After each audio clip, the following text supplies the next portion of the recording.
唔係電掣位多就有用咯喎，其實有啲位置你做完之後咧，根本咧你成世都未必用到嘅。仲有啦，佢哋嘅電掣位嘅位置啊、高低啊、同埋電器嘅融合啦，咁呢個位置尺寸咧都要令成件事咧、成個設計咧都會唔完美嘅喎。今集咧我就會用設計師嘅角度咧去同大家分享一下電掣位呢一個電掣位係有幾咁重要，令到成件事咧會更加完美嘅。首先咧，我哋會講起廚房入面嘅電掣位先。但係咧，我首先講呢樣嘢之前咧，咁我咧就會除咗一啲嘅固有電器嘅電掣位，我哋唔講，例如啦，雪櫃啦、焗爐啦、煮食爐啦，咁嗰啲電器咧，我哋就唔會講嘅。好啦，我哋首先咧講一講呢個廚房台面嘅電器先啦。咁我哋正常有啲電器咧，都會經常會擺喺個台面嘅，例如電飯煲啊、微波爐啊。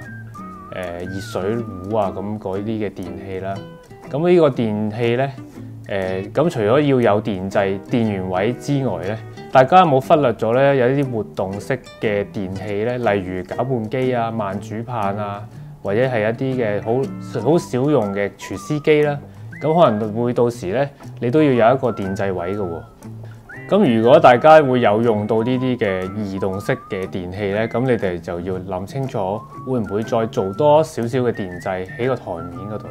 如果唔係咧，到時咧你就要會掹咗你每一樣嘅固定嘅電器，然之後先至可以用，咁就好麻煩㗎啦。仲有啦，咁啊喺一個廚房嘅台面上咧，有啲電器咧，譬如有啲微波爐都比較大部少少嘅。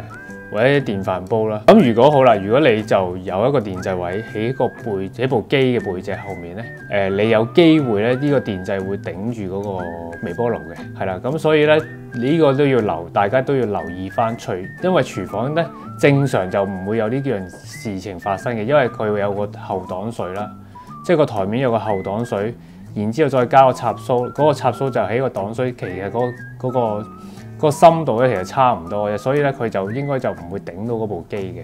咁除非你話個廚房係冇做後擋水咧，就有機會啦。咁呢個電掣位咧就需要移高佢啦。好，仲有一啲嘅位置啦，譬如吊櫃啦，吊櫃入面經常咧有一啲會有做一格嘅微波爐嘅。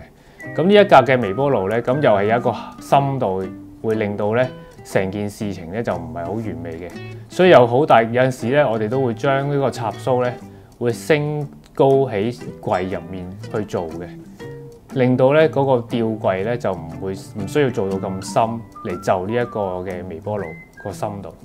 好啊，第二個地方咧就係客廳啦，呢個都係經常出事嘅地方嚟嘅。大部分咧都有一啲嘅餐邊櫃啦，或者叫 C 字櫃啦。咁好啦，大家都要諗清楚呢個 C 字櫃咧，如果你真係要做一個插蘇，咁呢個插蘇係供電俾乜嘢嘅電器用啊，或者定係一個就咁叉電用嘅咧，即係可能普通嘅用途啦，我哋叫做。好啦，如果你又話有機會咧，呢一個餐邊櫃咧會有一部嘅咖啡機或者水機咧，咁大家就要留意翻佢個深度，因為正常呢啲餐邊櫃我哋唔會做到好深嘅，即係唔係好似個衣櫃咁深啦，同埋呢個櫥櫃咁深嘅。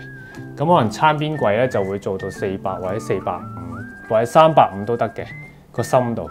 咁啊，視乎翻你會擺咩電器。咁好啦，如果你真係會有擺一個咖啡機或者一個熱水機咧，咁你要知道個深度，因為同埋啦，如果個深度同埋個櫃嘅深度如果差唔多咧，咁大家就要留意啦。咁呢個電掣位咧就一定要做高過嗰部電器噶啦。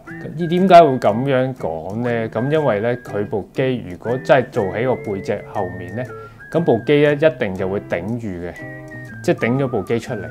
咁如果嗰個櫃個深度已經唔係話太過深啦，如果部機再突出少少咧，令到成件事咧，到時你入住嗰陣時咧就覺得好唔靚噶啦，變咗成件事。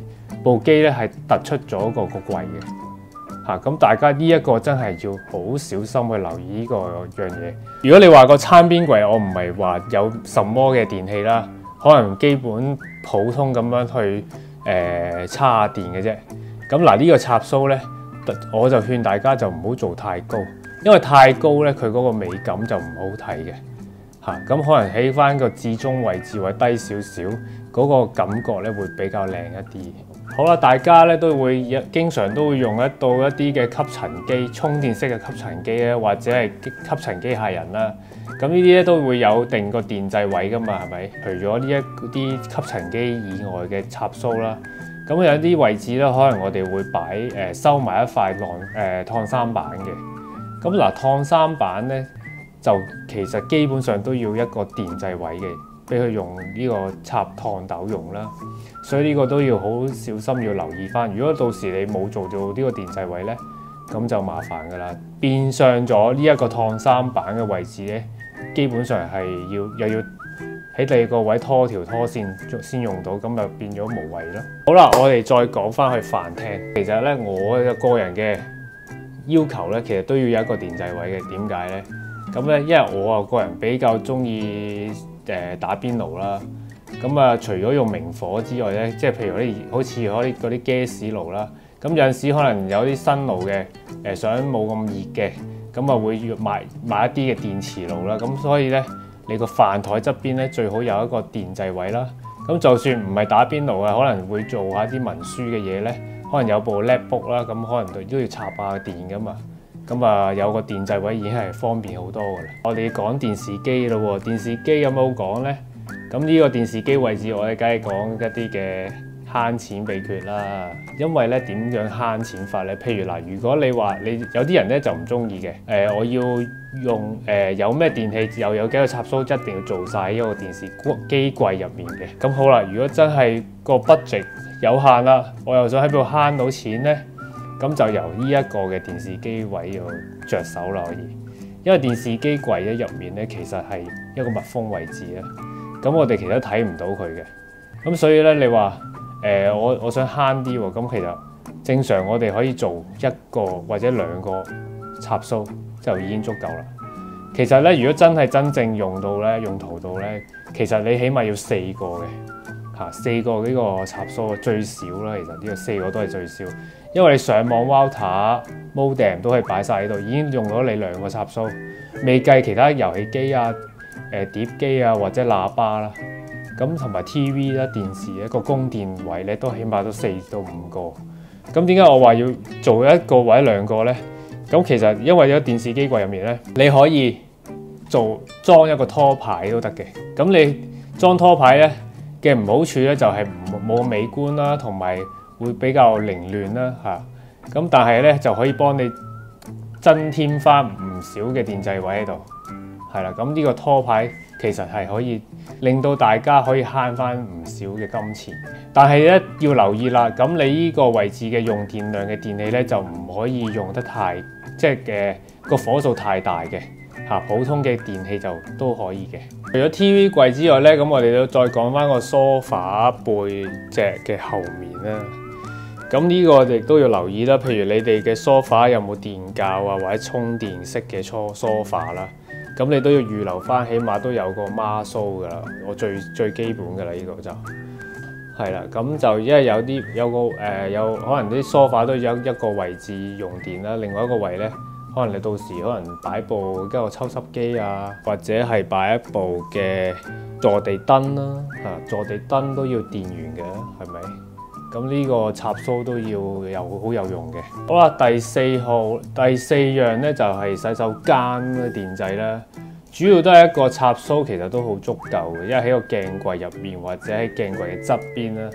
咁側邊嗱，大家都要留意啦。側邊個電掣位咧就要視乎翻你個鏡櫃打開門會唔會撞到呢個電掣，而嚟定嗰個高度。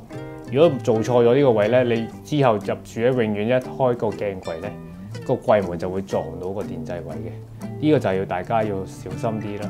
好啦，最後咧就講埋終極嘅最廢嘅電掣位喺邊度咧？就係間房入面，喺房入面邊個位咧？就係一啲嘅門邊啊、門側邊嘅位置。呢個位呢個電掣位其實你真係，我諗你入住咁耐應該都唔會用到噶啦，因為我哋咧正常而家嘅屋企咧，每一間房都有部冷氣嘅。你又好甚少會有一個擺一部坐地式嘅風扇嘅，真係好少嘅。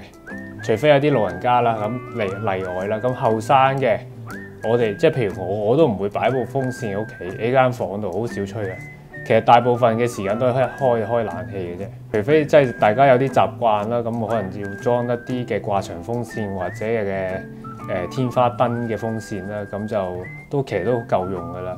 所以你話成間房嘅插蘇咧，最多係一個床頭或者係一個書台上面，已經係足夠嘅。其餘咧，其實即係可能房門後面啊、側邊嗰啲位置都係冇用。